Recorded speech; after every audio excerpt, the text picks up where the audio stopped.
The backstage area at Carnegie Hall buzzed with quiet energy.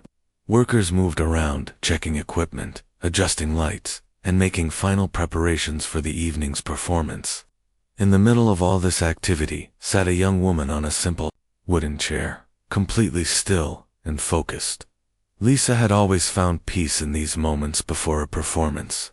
Her fingers moved slowly across the pages in front of her, feeling the raised dots that told her everything she needed to know about tonight's music.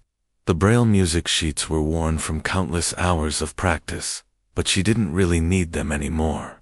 Every note, every pause, every emotion was already burned into her memory. At 28 years old, Lisa had spent most of her life preparing for nights like this. She was born without sight, something that initially worried her parents deeply. They wondered how their daughter would navigate a world that seemed built for people who could see. But Lisa's grandmother had an old piano in her living room, and when 4-year-old Lisa first touched those keys, something magical happened. The sound that came from that piano wasn't just noise. It was language, it was emotion. It was a way to speak without words, and to see without eyes. Lisa's tiny fingers barely reached the keys properly, but she understood immediately that this instrument would be important to her forever. Her parents, Robert and Maria, watched their daughter transform from a quiet child into someone who glowed whenever music played. They noticed how Lisa could pick out melodies after hearing them just once.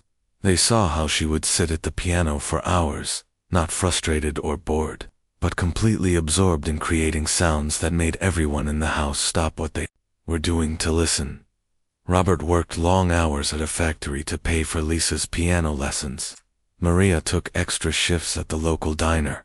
They weren't wealthy people, but they understood that their daughter had been given something special, and they were determined to help her develop it. The old piano teacher, Mrs. Patterson, had never worked with a blind student before, but she quickly realized that Lisa didn't need to see the music to understand it completely. By age 10, Lisa was playing pieces that amazed everyone who heard her. She didn't just play the notes correctly. She played them with feeling that seemed impossible for someone so young. When she played sad songs, people felt like crying. When she played happy songs, people wanted to dance. It was as if she could take emotions and turn them into music that went straight to people's hearts. The local community started talking about the blind girl who could make the piano sing. People would ask Lisa to play at church events, school concerts, and community gatherings. She never said no. Every performance was a chance to share the gift that made her feel most alive. High school brought new challenges. Other teenagers sometimes didn't know how to talk to Lisa or include her in their activities, but music became her bridge to connection. She joined the school orchestra, where her talent earned immediate respect from classmates and teachers. The music room became her second home, a place where being different was actually an advantage. Her music teacher, Mr. Rodriguez, saw something extraordinary in Lisa's playing. He started entering her in competitions and connecting her with more advanced instructors. Lisa began traveling to nearby cities for performances and Each experience taught her something new and expanded her understanding of what music could do. College brought Lisa to a prestigious music conservatory where she studied with some of the best piano instructors in the country. The other students were incredibly talented, and the competition was intense. But Lisa discovered that her blindness, which some people saw as a limitation, actually gave her certain advantages. She listened to music differently than people who could see. She felt rhythms and harmonies in ways that amazed her professors. During her college years, Lisa began to understand that music wasn't just something she did well. It was her purpose. She could take her experiences as someone navigating the world without sight and translate those feelings into performances that helped other people understand emotions they might not have words for. After graduation, Lisa started performing professionally. She played at small venues at first, then gradually worked her way up to larger concert halls. Each performance taught her something about connecting with audiences. She learned that people didn't come to concerts. just to hear perfect technique.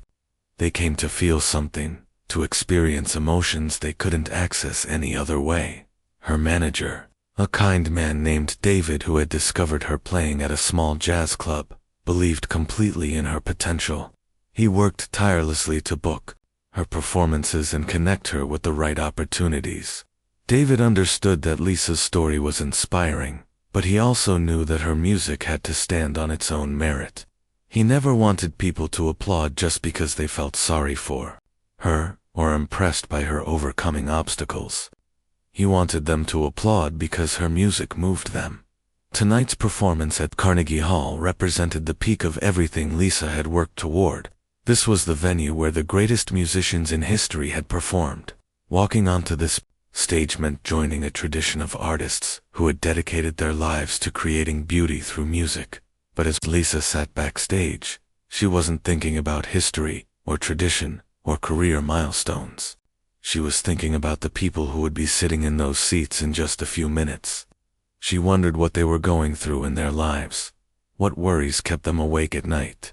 What joys made them smile? What losses had broken their hearts? Lisa had learned that every audience was made up of individuals carrying their own stories. Some people came to concerts to escape their problems for a while. Others came hoping to find some meaning or beauty that would help them make sense of difficult times. A few came simply because they loved music and wanted to hear it performed at the highest level. The sounds from the audience were getting louder now.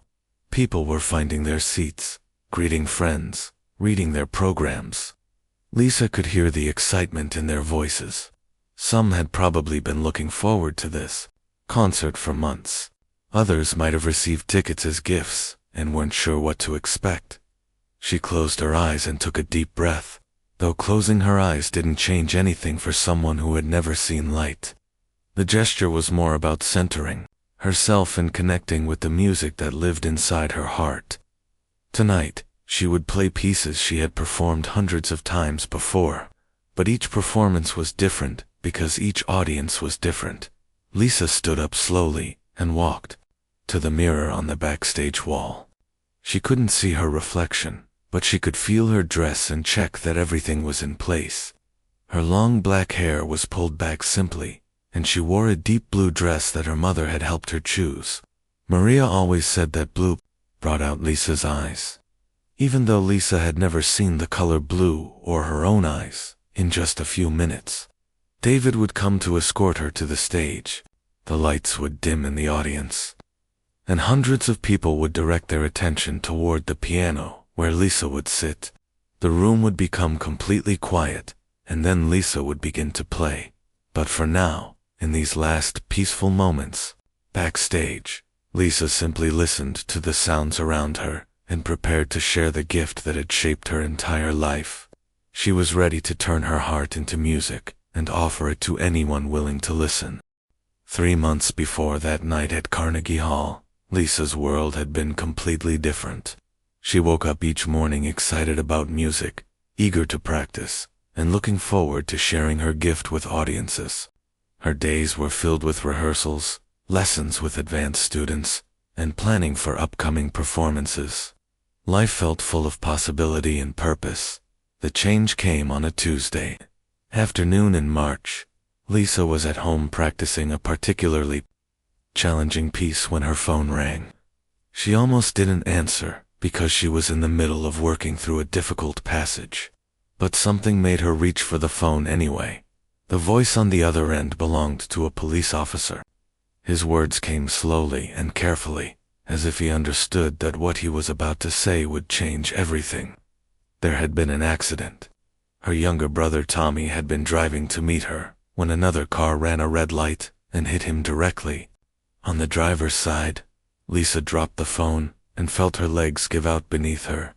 She found herself sitting on the floor next to her piano bench, unable to process what she had just heard. Tommy was supposed to bring her some sheet music she had forgotten at their parents' house. It was music for a student recital she was helping organize. Such a small thing, such an ordinary request. Tommy was only 25 years old and had his whole life ahead of him. He worked as a teacher at the local elementary school and spent his weekends helping Lisa with whatever she needed.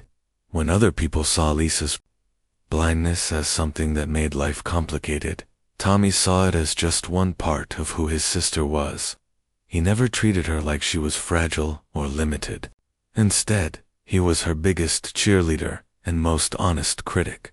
Growing up, Tommy had been the one who helped Lisa navigate new places. When they were children, he would describe everything around them in detail, not because Lisa asked him to, but because he wanted to share the world with her.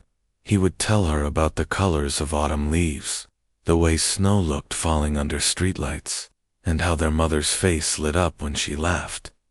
But Tommy's most important gift to Lisa was his belief in her music. Even when they were very young, he would sit quietly and listen whenever she played. He never got bored or restless like other kids might. He seemed to understand that something special was happening when Lisa's fingers touched the piano keys. As they got older, Tommy became Lisa's unofficial manager before she had a real one. He would help her practice by pointing out when she rushed through certain passages or when her emotions weren't coming through clearly in her playing. He had no formal musical training, but he had listened to Lisa play for so many years that he could hear things that even trained musicians might miss. Tommy was also the one who encouraged Lisa to take risks with her career. When she was nervous about auditioning for prestigious competitions or applying to top music schools, Tommy would remind her that she had a gift that needed to be shared with the world. He would drive her to auditions, wait patiently for hours, and always have encouraging words ready when she came out, whether things had gone well or poorly. The day of the accident, Tommy had been excited about Lisa's upcoming Carnegie Hall performance. He had already requested time off from his teaching job so he could be there to support her. He had been saving money to buy a new suit for the occasion because he wanted to look his best. When his sister achieved her biggest dream, the sheet music Tommy was bringing to Lisa that day wasn't even particularly important. She could have managed the student recital without it, or picked it up herself later. But Tommy had offered to bring it because he was coming to visit anyway, and he knew it would save Lisa a trip across town. Such a simple act of kindness that turned into something devastating. After the phone call, Lisa sat on her living room floor for hours. Friends and family members started arriving at her apartment, but she could barely hear their voices. Her parents were there, crying and trying to comfort her while dealing with their own grief. David, her manager, came and sat quietly nearby, not knowing what to say or do. The funeral was held on a sunny Friday morning that felt completely wrong for such a sad occasion. Lisa played a simple piece at the service, something Tommy had always loved, but her fingers felt numb and disconnected from her heart. The music came out technically correct, but emotionally empty. She had never experienced anything like it before. In the weeks that followed, Lisa couldn't bring herself to touch the piano. Every time she walked past it in her apartment, she felt a weight in her chest that made it hard to breathe. The instrument that had always been her source of joy and comfort now reminded her of everything she had lost. Her parents were worried. They had never seen Lisa go more than a day or two without playing, even when she was sick or traveling. Music was as natural to her as breathing, but now she seemed to have forgotten how to do both properly. She would sit in her apartment for hours, not talking, not eating much, and certainly not playing. David tried to be patient, but there were practical concerns. The Carnegie Hall performance was already booked and promoted. Tickets had been sold. Other musicians and venue staff were counting on her. But every time he gently brought up the subject of practicing or preparing for the concert, Lisa would shake her head and change the subject. The guilt was the worst part. Lisa couldn't stop thinking that if she hadn't asked Tommy to bring the sheet music, he would still be alive. If she had been more organized, if she had remembered to bring the music home herself, if she had told him not to worry about it, he would still be teaching his students and making plans for the future. Lisa began to question, Everything about her career and her music. What was the point of playing beautiful songs if the people you loved most couldn't hear them? How could she stand on stage and try to move audiences when her own heart felt completely broken? Music had always been her way of expressing emotions. But now, she had emotions too big and painful for any song to contain. Her friends tried to help. Fellow musicians stopped by to check on her and share their own stories of loss and recovery. Her former teachers called to offer support and encouragement. But Lisa felt disconnected from all of it. The world of music that had once felt like home now seemed like a place she didn't belong anymore. Some nights, Lisa would sit next to her piano and put her hands on the keys without pressing them down. She would remember Tommy sitting in the corner of the room, listening to her practice and offering suggestions. She could almost hear his voice encouraging her to keep going, to not give up on the thing that made her who she was. But then she would remember that Tommy was gone, and the silence in her apartment would feel overwhelming again. The piano remained untouched, and Lisa remained lost in a grief that seemed too big for music to heal. 2 weeks after Tommy's funeral, David knocked on Lisa's apartment door with a cup of coffee and a heavy heart. He had been her manager for 5 years and had never seen her go this long without touching the piano. The silence from her apartment was deafening to someone who was used to hearing beautiful music flowing from her windows at all hours of the day. Lisa opened the door slowly. She looked tired and smaller somehow, as if grief had physically diminished her. David didn't say much at first. He just sat down on her couch and waited. He had learned over the years that Lisa needed space to process things in her own way, but he also knew that time was running out. "The Carnegie Hall people have been calling," David finally said quietly. "They're starting to ask questions about rehearsal schedules and technical requirements. I've been putting them off, but Lisa, we need to talk about what you want to do." Lisa sat across from him in the chair she usually occupied when she was thinking through difficult musical passages. But now there was no music, just silence and the weight of a decision she didn't want to make.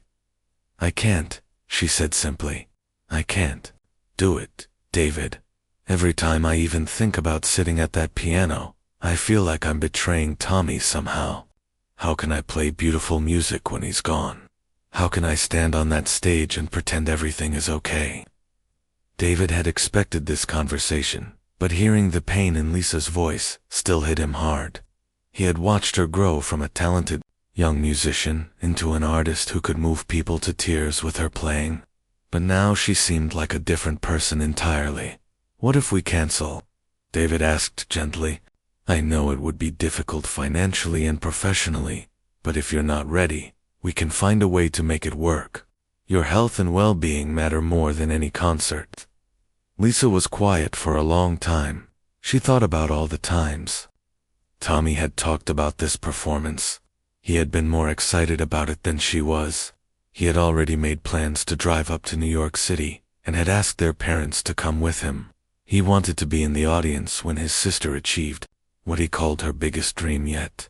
"He saved money for 2 years to buy me a ticket to Carnegie Hall when I was 12, Lisa said suddenly. "We sat in the balcony and listened to a pianist play Chopin. Tommy whispered to me the whole time, describing how the performer moved and how the audience reacted. At the end, when everyone was clapping, he leaned over and said, 'One day, that's going to be you down there.'" David listened without interrupting. He had heard this story before, but he understood that Lisa needed to tell it again. "He believed in this dream before I even knew it was possible," Lisa continued. "Every time I doubted myself or thought about giving up, Tommy would remind me of that night at Carnegie Hall. He would say that some people are meant to share their gifts with the world, and I was one of those people." The apartment fell quiet again, except for the sounds of traffic outside and the neighbor's television playing faintly through the walls. Lisa's piano sat in the corner like a silent monument to everything she had lost. David knew he had to be careful with his next words. Lisa was fragile right now, and he didn't want to push her too hard. But he also knew that sometimes people needed someone to help them see possibilities they couldn't see themselves. "What do you think Tommy would want you to do?" David asked. Lisa's eyes filled with tears. "I know what he would want. He would want me to play. He would tell me that music doesn't stop just because life gets hard. He would say that people need beautiful things in the world, especially when everything feels dark and broken. But knowing what he would want and being able to do it are different things," David said gently. "Exactly. I know Tommy would want me to perform, but I don't know how to do it without him. He was always there in the audience, always listening, always believing in me. How do I play for people when the one person who mattered most isn't there to hear it?" David stood up and walked over to Lisa's piano. He lifted the bench cover and touched the keys lightly, producing a soft, gentle sound. "Maybe you don't play for him," David said. "Maybe you play because of him. Maybe this performance becomes something different than what you originally planned." Lisa shook her head. "I don't understand what you mean. I mean, maybe this isn't about showcasing your talent or advancing your career anymore. Maybe it's about honoring Tommy's memory and sharing something meaningful with people who need to hear it." Over the next few days, Lisa thought constantly about David's words. She found herself sitting near her piano, not playing but just being close to it. She would remember specific moments when Tommy had been particularly moved by her music. There was the time she played at their grandmother's funeral and helped the whole family feel connected to beautiful memories. There was the evening she played for Tommy when he was going through a difficult breakup, and her music helped him process emotions he couldn't put into words. Lisa began to realize that her music had never really been about her. It had always been about connection, about helping people feel less alone in the world. Tommy had understood this better than anyone. He had seen how her playing could transform a room full of strangers into a community of people sharing the same emotional experience. One morning, Lisa woke up and walked directly to her piano. She sat down and placed her hands on the keys, but she didn't play anything. She just sat there, feeling the familiar texture of the ivory and ebony under her fingertips. The piano felt both foreign and familiar, like meeting an old friend after a long separation. "Okay," she whispered to the empty room. "I'll try." She called David that afternoon and told him she wanted to keep the Carnegie Hall performance, but she had conditions. She didn't want to do any interviews or promotional events. She didn't want to talk about Tommy's death or turn her grief into a marketing story. She just wanted to show up, play music, and honor her brother's memory in the most authentic way she could.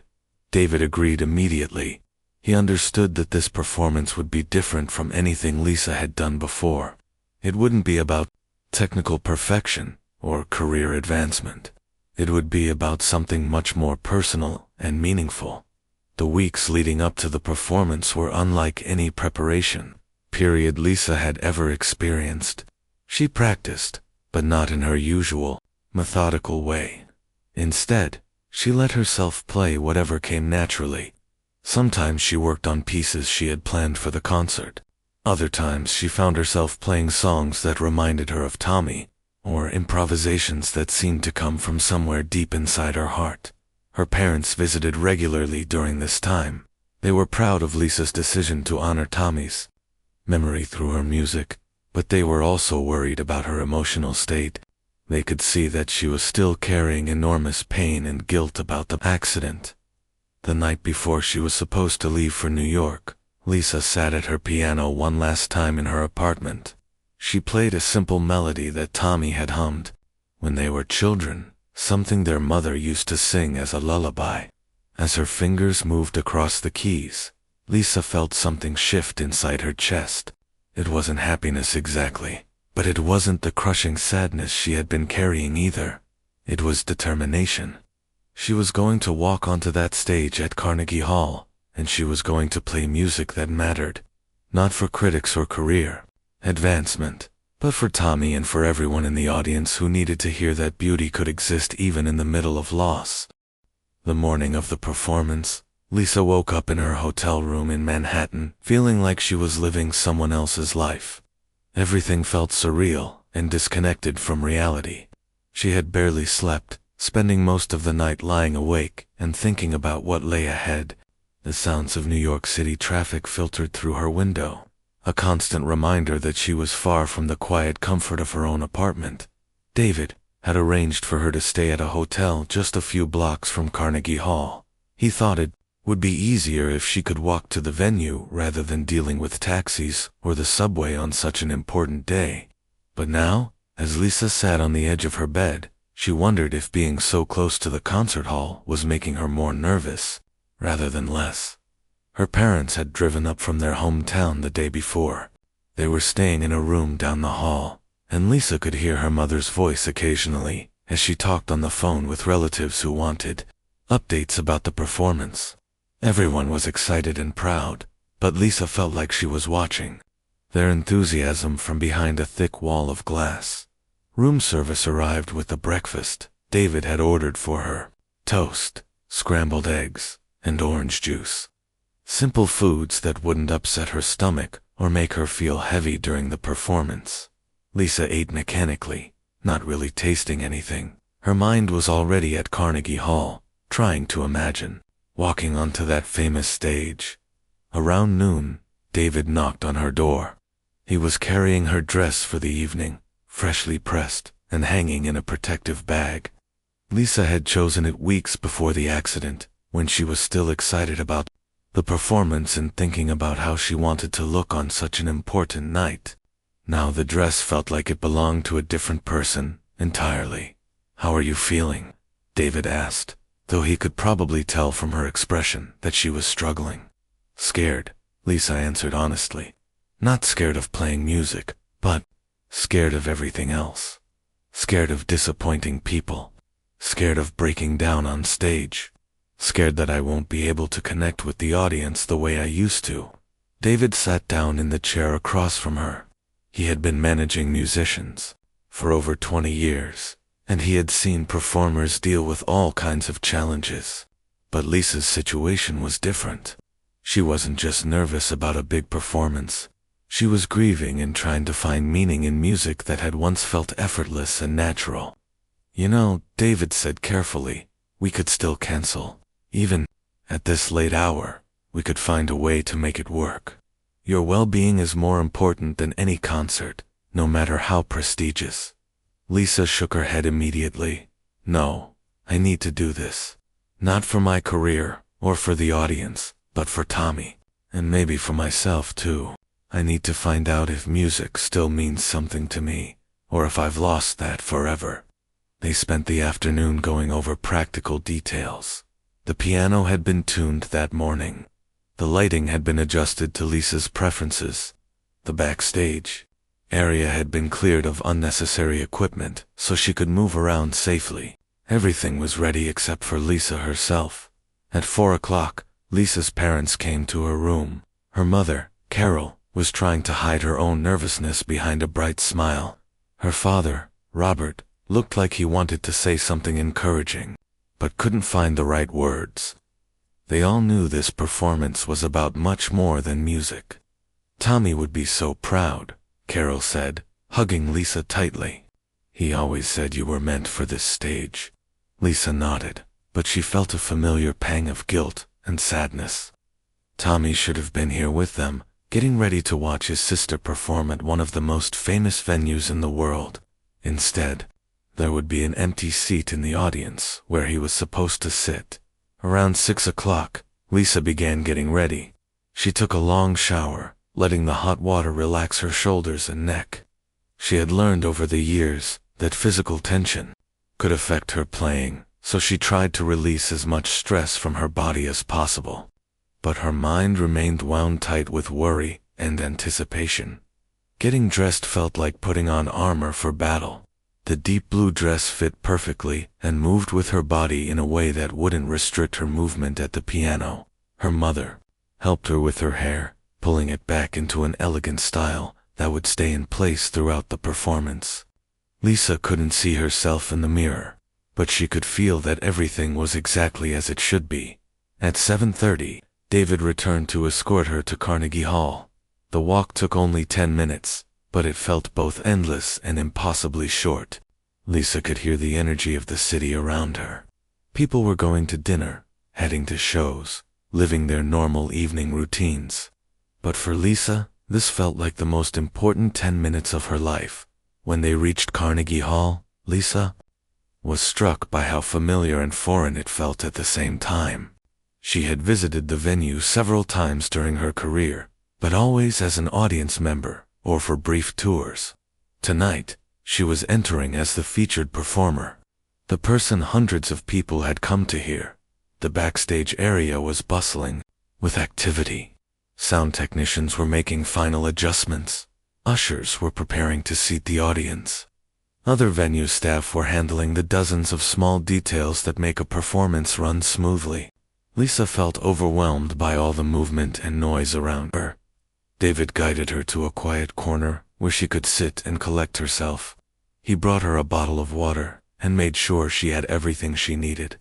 The original plan had been for Lisa to do a brief sound check, but she had decided against it. She trusted that the piano would be ready, and she didn't want to tire herself out before the actual performance. As 8 o'clock approached, Lisa could hear the audience gathering in the main hall. The sound of hundreds of conversations created a low hum that seemed to fill the entire building.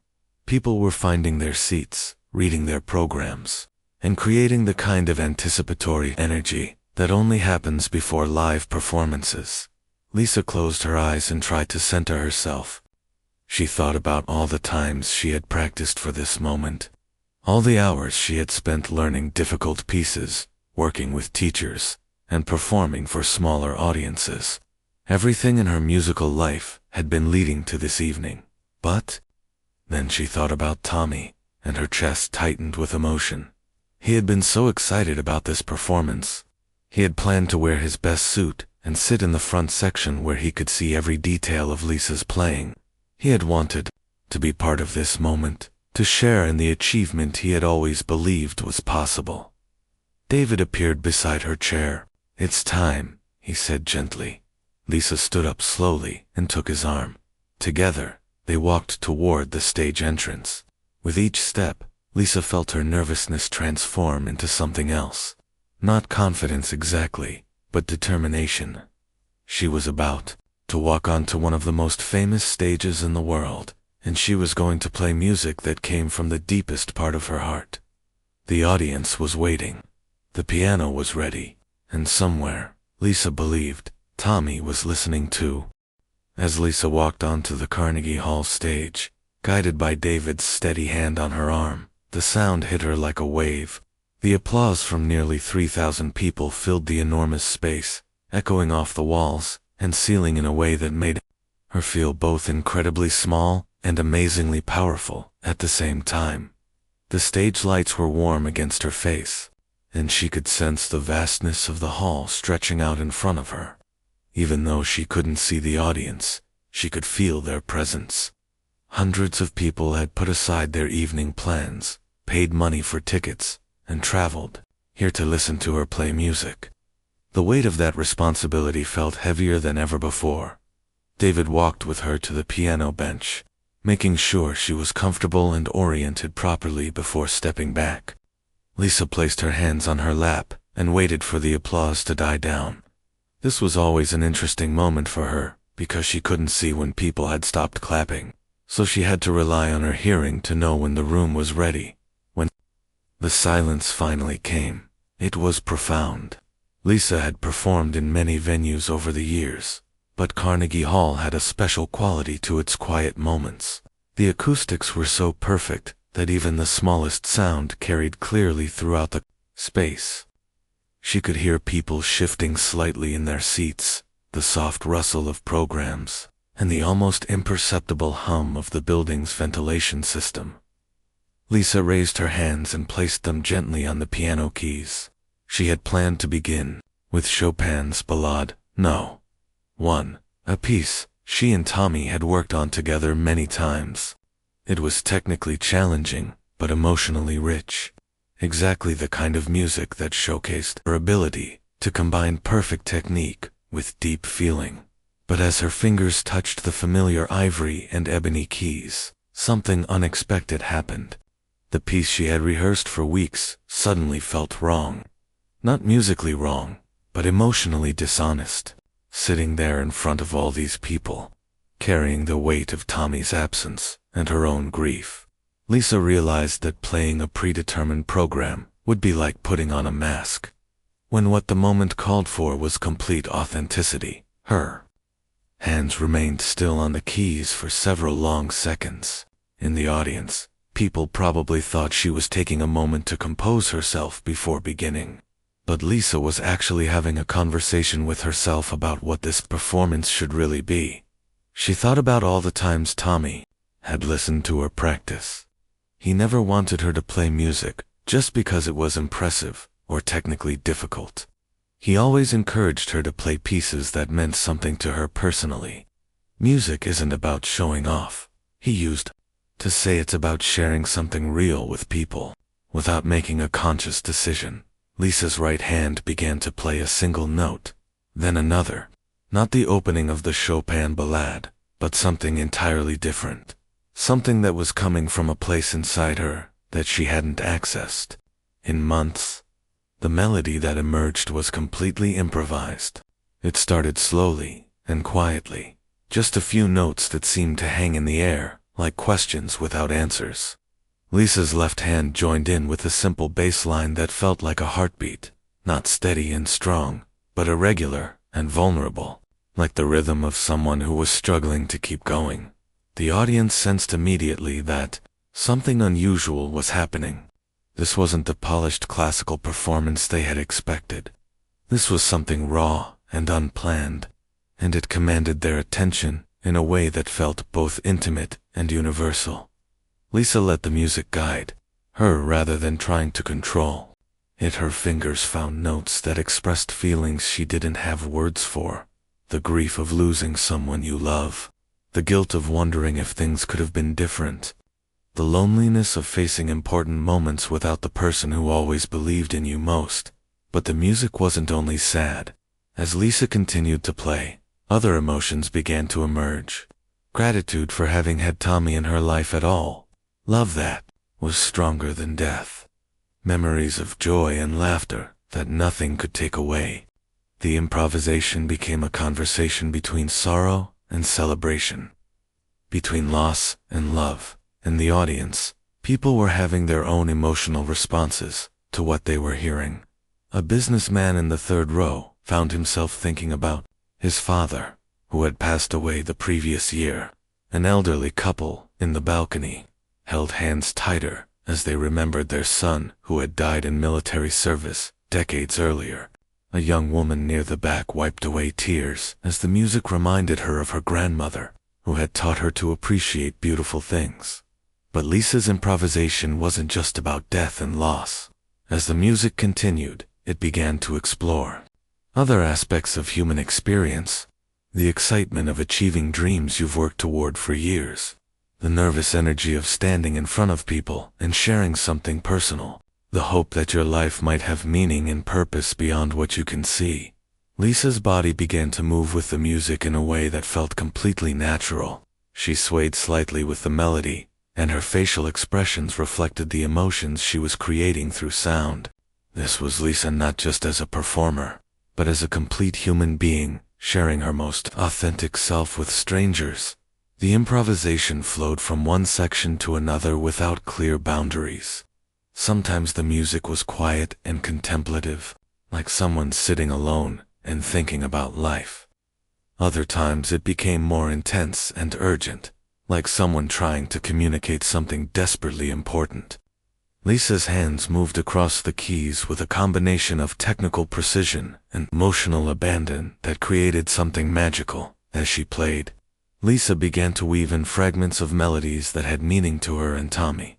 A few notes from a song their mother used to sing, a phrase from a piece Tommy had particularly loved, a rhythm that reminded her of the way Tommy used to tap his fingers when he was listening to music and getting lost in it.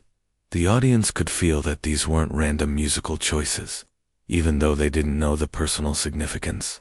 of these melodic fragments, they could sense that Lisa was telling a story through her music. A story about love and loss, about memory and hope, about the way music can help us process experiences that are too big for words. 20 minutes passed, though it felt both much longer and much shorter to everyone in the hall. Lisa's improvisation had taken the audience on an emotional journey that many of them had never experienced in a concert setting. This wasn't entertainment in the traditional sense. It was more like witnessing someone's heart being translated into sound. As the music began to build toward what felt like a climax, Lisa found herself playing with more confidence and power than she had felt in months. Not because she was showing off her technical skills, but because she was finally accessing the part of herself that had always been the source of her most meaningful music. The notes seemed to fill every corner of Carnegie Hall, creating a shared, emotional experience among 3,000 strangers who had become, for this moment, a community united by the universal experience of being human in a complex and sometimes painful world. As Lisa's improvised music filled Carnegie Hall, something extraordinary began happening in the audience. The music wasn't just being heard anymore. It was being felt, absorbed, and experienced in ways that went far beyond typical concert attendance. People who had come expecting a pleasant evening of classical music found themselves confronting emotions they hadn't anticipated facing. In the 10th row, a man named James sat with his wife Patricia. They had been married for 35 years and had season tickets to Carnegie Hall. They attended concerts regularly, always enjoying the music, but rarely feeling deeply moved by it. Tonight was different. As Lisa's improvisation continued, James found himself thinking about their daughter, who had moved across the country 5 years ago and rarely called anymore. The music seemed to capture the exact feeling of missing someone who was still alive but somehow unreachable. James felt tears forming in his eyes, something that hadn't happened to him in a concert hall ever before. He glanced at Patricia and saw that she was experiencing something similar. Without speaking, they reached for each other's hands. A few rows back, Maria Rodriguez was attending her first classical music performance. Her daughter had given her the ticket as a birthday present, insisting that her mother needed to experience live music in a world-class venue. Maria had been nervous about coming, worried that she wouldn't understand or appreciate the sophisticated music. But Lisa's improvisation spoke to her in a language that needed no translation. The melody reminded Maria of her own mother, who had passed away 3 years earlier. Her mother had hummed while she cooked, creating simple melodies that filled their small kitchen with warmth and comfort. Lisa's music brought back those memories so vividly that Maria could almost smell her mother's cooking and feel her presence in the concert hall in the balcony section. A young man named Kevin was fighting his own emotional battle. He was a music student at a nearby conservatory and had come to study Lisa's technique and interpretation. But the improvised performance was teaching him something his professors had never been able to explain. Music wasn't just about perfect execution or following the composer's instructions. It was about vulnerability, authenticity, and the courage to share your deepest self with strangers. Kevin had been struggling in his studies because he always felt like his playing was technically correct but emotionally empty. Watching Lisa pour her grief and love into every note showed him what he had been missing. She wasn't performing music. She was living it, breathing it, using it as a language to communicate things that couldn't be said with words. An elderly woman named Grace sat in the front section, close enough to see the expressions on Lisa's face as she played. Grace had lost her husband 6 months earlier, after 48 years of marriage. She had been attending concerts and theater performances regularly since his death, partly because they had always enjoyed cultural events together, but mostly because sitting in dark theaters and concert halls was one of the few places where she didn't feel overwhelmingly lonely. But tonight, Grace didn't feel alone at all. Lisa's music seemed to acknowledge the depth of loss that comes with loving someone deeply and then having to continue living without them. The improvisation captured both the pain of grief and the gratitude of having experienced profound love. Grace felt understood in a way that well-meaning friends and family members had never quite achieved. The music was also affecting people who hadn't experienced significant loss in their lives. A young couple on their third date found themselves holding hands, as the music created an unexpected sense of intimacy between them. Two friends who had been going through a difficult period in their relationship felt the tension between them softening as they shared this emotional experience. Even the venue staff were being affected. Ushers who had worked at Carnegie Hall for decades and heard thousands of performances found themselves stopping their usual duties to listen. Sound technicians in the booth were making subtle adjustments, not because anything was technically wrong, but because they wanted to capture every nuance of what was happening on stage. Lisa herself was becoming aware of the audience's response as she played. She couldn't see their faces, but she could feel the quality of their attention changing. In the beginning, there had been the polite, but somewhat distant focus that audiences typically brought to classical performances. But now, there was something different in the air. The silence between her notes felt deeper and more engaged. This awareness created a feedback loop that made Lisa's playing even more powerful. She felt supported and understood by the strangers listening to her music. Their emotional responses were encouraging her to dig even deeper into her own feelings and express them more boldly through the piano. The improvisation began to evolve into something that felt like a conversation between Lisa and the audience. She would play a phrase that expressed uncertainty or questioning, and the attentive silence from the hall seemed to respond with encouragement to continue.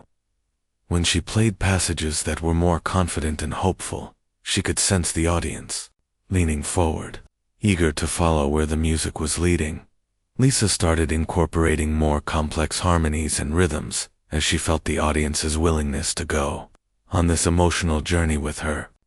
She played clusters of notes that created tension and then resolved them in ways that felt like relief and release. She used the piano's full range, from the deepest bass notes that seemed to come from the earth itself to the highest treble notes that sparkled like stars. The music began to tell a story about resilience and transformation. It acknowledged that terrible things happen and that loss is real and painful, but it also suggested that beauty could emerge from suffering, that connection was possible even in the midst of isolation, and that love was stronger than death. As Lisa played, she began to feel something she hadn't experienced since before Tommy's accident. She felt useful. Her music was serving a purpose beyond entertainment or career advancement. It was helping people process their own experiences and feel less alone in the world. This realization filled her with a sense of meaning that she had been desperately missing. The audience was experiencing their own transformation. Many people were crying now, but they weren't tears of sadness alone. They were tears of recognition, of feeling seen and understood, of experiencing beauty in the midst of life's complexity. The concert hall had become a sacred space where strangers were sharing in something profound and healing. Lisa's playing continued to build in intensity and emotional depth. She felt like she was having the most honest conversation of her life, except instead of words, she was using melody, harmony, and rhythm. Every note was deliberate and meaningful, chosen not for its technical difficulty, but for its emotional truth. The improvisation was approaching 30 minutes now, far longer than any single piece in her original program, but no one in the audience was checking their watches or wondering when it would end. They were completely absorbed in the musical journey Lisa was creating, and they trusted her to take them wherever the music needed to go. As Lisa's improvisation reached its 30-minute mark, something even more profound began to happen. The music started to shift from expressing pain and loss towards something that felt like hope and healing. It wasn't a sudden change, but a gradual transformation that seemed to mirror the journey from grief toward acceptance and renewed purpose. Lisa's hands began to find a melody that had been living quietly in her heart for months without her realizing it. It was simple and pure, just a few notes that Tommy used to hum when he was happy. He would hum this little tune while washing dishes, walking down the street, or sitting in the car during long drives. It was so much a part of him that Lisa had almost forgotten it was there until this moment. As she played Tommy's melody, Lisa felt something break open inside her chest. Not break in a painful way, but break like dawn breaking over the horizon, or like a flower opening to receive sunlight. For the first time since the accident, she felt Tommy's presence, not as an absence, but as a living part of who she was, and who she would always be. The melody was so personal, and so filled with love, that the audience could feel its significance even without knowing its story. Parents in the audience thought of their children. Children thought of grandparents who had shaped their lives. Partners thought of the small, everyday moments that create the foundation of deep relationships. Lisa began to weave Tommy's simple tune into more complex musical arrangements. She played it as a gentle ballad, then transformed it into something more energetic and joyful. She took the basic melody and created variations that showed all the different ways love can express itself. Sometimes love is quiet and comforting. Sometimes it's playful and full of laughter. Sometimes it's fierce and protective. As she played these variations, Lisa began to understand something that had been hidden from her during the darkest months of her grief. Tommy wasn't gone in the way she had been thinking. He lived on in every memory, every lesson he had taught her, every moment of encouragement he had given her throughout their lives together. His belief in her music hadn't died with him. It had become part of her own belief in herself. The audience could sense this shift in Lisa's playing. The music was still emotional and deeply moving, but now there was light in it as well as shadow. There was celebration mixed with the sorrow. The improvisation was becoming a testament to the power of love to survive even the most devastating losses. Lisa's playing grew more confident and expansive. She used the entire keyboard now, creating rich, full sounds that filled every corner of Carnegie Hall. Her left hand played complex bass patterns, while her right hand danced across the higher notes with increasing freedom and joy. The music was becoming a celebration of life itself, in all its complexity and beauty. In the audience, people were experiencing their own moments of revelation and healing. The businessman who had been thinking about his father felt a wave of gratitude for all the lessons his dad had taught him. The elderly woman who missed her husband realized that their love story didn't end with his death, but continued.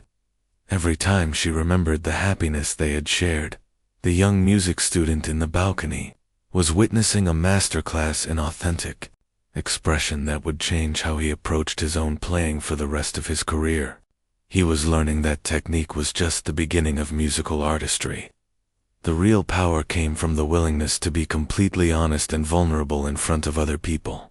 Lisa began to incorporate elements of different musical styles into her improvisation. She played passages that sounded like jazz, with complex chord progressions and syncopated rhythms.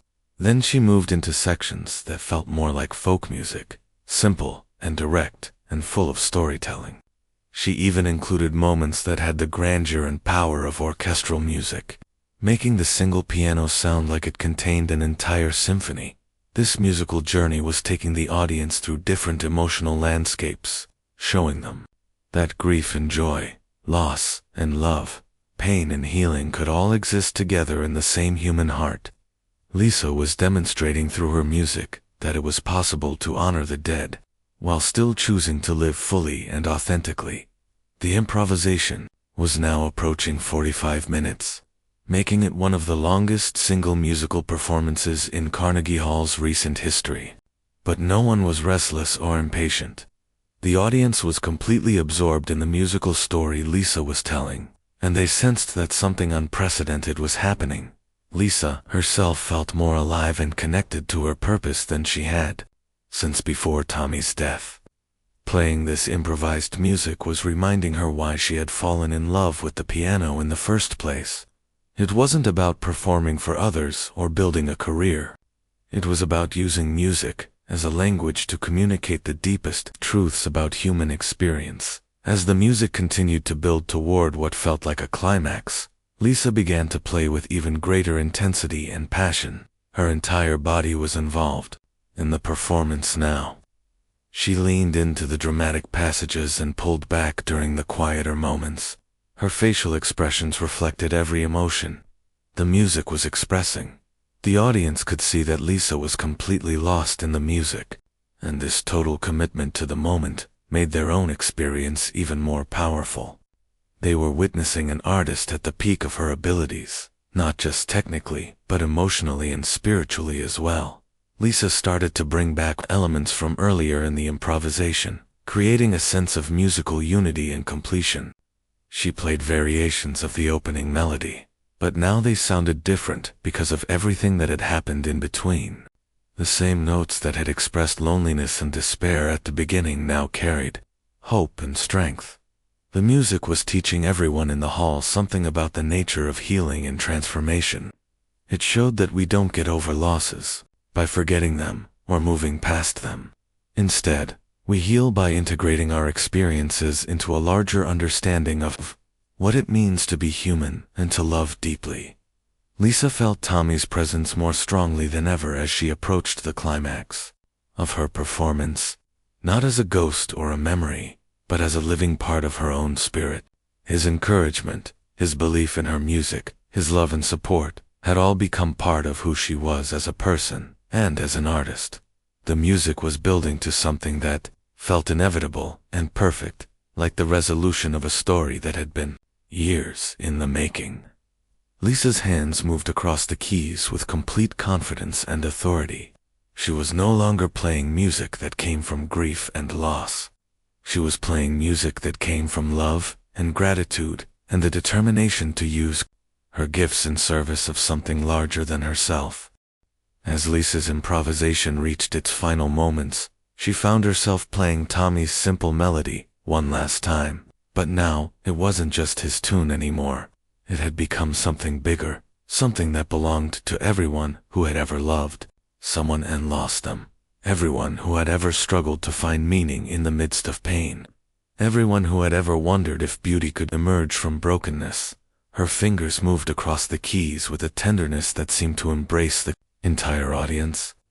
The melody floated through Carnegie Hall like a gentle prayer, touching every person in a way that felt both personal and universal. Lisa played each note as if it were precious, as if she were handling something sacred that needed to be shared with great care and reverence. The music began to slow down naturally, like a conversation coming to its natural conclusion. Lisa's left hand played soft, steady chords that sounded like a heartbeat that had found its peaceful rhythm again. Her right hand carried the melody higher and higher, reaching toward something that felt like hope and healing and the promise that love never really ends. As the final notes approached, Lisa felt a sense of completion that went far beyond finishing a musical performance. She felt like she had found her way back to herself, back to her purpose, back to the reason music had always been the most important thing in her life. Playing for these strangers had reminded her that her gift wasn't really hers alone. It belonged to anyone who needed to hear it. The very last note hung in the air for what seemed like forever. Lisa kept her hands on the keys even after the sound had faded, feeling the vibration of the strings settling back into silence. The concert hall was completely quiet, as if 3,000 people were holding their breath together. Then nothing, complete, profound silence that seemed to stretch through time itself. No one moved. No one coughed. No one shifted in their seats. The silence was so deep and meaningful that it felt like another instrument in the performance, like the music had created a space for everyone to absorb what they had just experienced.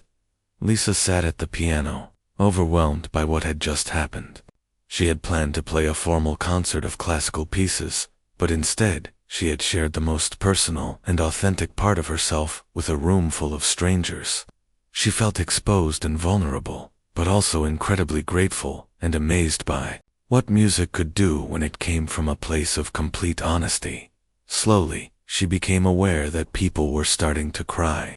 Not the polite, restrained emotion that sometimes happened at classical concerts, but real, honest tears. She could hear quiet sobs and sniffles throughout the hall. People were crying for their own losses, their own struggles, their own moments of beautiful connection with the people they loved most. The silence continued for nearly 30 seconds, which felt like an eternity in a concert hall. Then, somewhere in the back of the venue, one person began to clap. Not the quick, enthusiastic applause that usually followed impressive performances, but slow, deliberate clapping that sounded more like reverence than appreciation. Other people joined in, one by one, until the entire audience was applauding. But this wasn't ordinary applause either. People were standing up as they clapped, and many of them were still crying. The sound filled Carnegie Hall, but it was different from any ovation Lisa had ever received. It felt like gratitude more than praise, like recognition more than admiration. Lisa stood up slowly and turned toward the audience. Even though she couldn't see their faces, she could feel their emotion and appreciation washing over her like warm sunlight. She had never felt so connected to an audience, so understood and accepted for exactly who she was. The applause continued and grew stronger. People were cheering now, calling out words of encouragement and thanks. Lisa heard someone shout "thank you," and another person call out "beautiful." The formal atmosphere of Carnegie Hall had been transformed into something more like a celebration among friends. Lisa bowed deeply, not just to acknowledge the applause, but to express her own gratitude to the audience for going on this emotional journey with her. They had trusted her enough to open their hearts to music that was completely unplanned and unrehearsed. They had been willing to feel deeply in a public place, which took its own kind of courage. As she straightened up from her bow, Lisa felt Tommy's presence one more time, not as grief or loss, but as pure love and pride. She could almost hear him saying what he always said after her performances. That was exactly what those people needed to hear tonight. The standing ovation continued for several more minutes. People were reluctant to stop clapping because they sensed that something extraordinary had happened, and they didn't want the moment to end. Concert hall staff later said it was one of the longest ovations in the venue's recent history. Finally, Lisa bowed again and walked slowly toward the side of the stage. David was waiting there with tears in his eyes and a smile that took up his entire face. He had been managing musicians for decades, but he had never witnessed anything like what had just happened. "Lisa," he said, his voice shaky with emotion. "That was. I don't even have words for what that was." Lisa felt exhausted and exhilarated at the same time. She had poured everything she had into that performance, held nothing back, shared her deepest pain and highest joy with people she had never met. It was terrifying and wonderful, and exactly what she needed to remember why music mattered so much. As they walked back toward the dressing area, Lisa could still hear the audience talking and moving around, but their voices sounded different now, softer and more thoughtful. People were processing what they had experienced, probably having conversations about their own losses and loves and the power of music to help people feel less alone in the world. Her parents found her backstage, both of them crying and beaming with pride at the same time. Her mother hugged her tightly and whispered, "Tommy would have been so proud. We could feel him there with us." Lisa nodded, knowing exactly what her mother meant. Tommy had been there, not as an absent presence, but as a living part of the music itself. His love and encouragement had become part of who Lisa was as an artist and as a person. Later that night, back in her hotel room, Lisa sat quietly and reflected on what had happened. She had walked onto that stage carrying months of grief and guilt and uncertainty about whether music still had meaning in her life. She was leaving with a renewed understanding of her purpose and a deep sense of connection to the gift she had been given.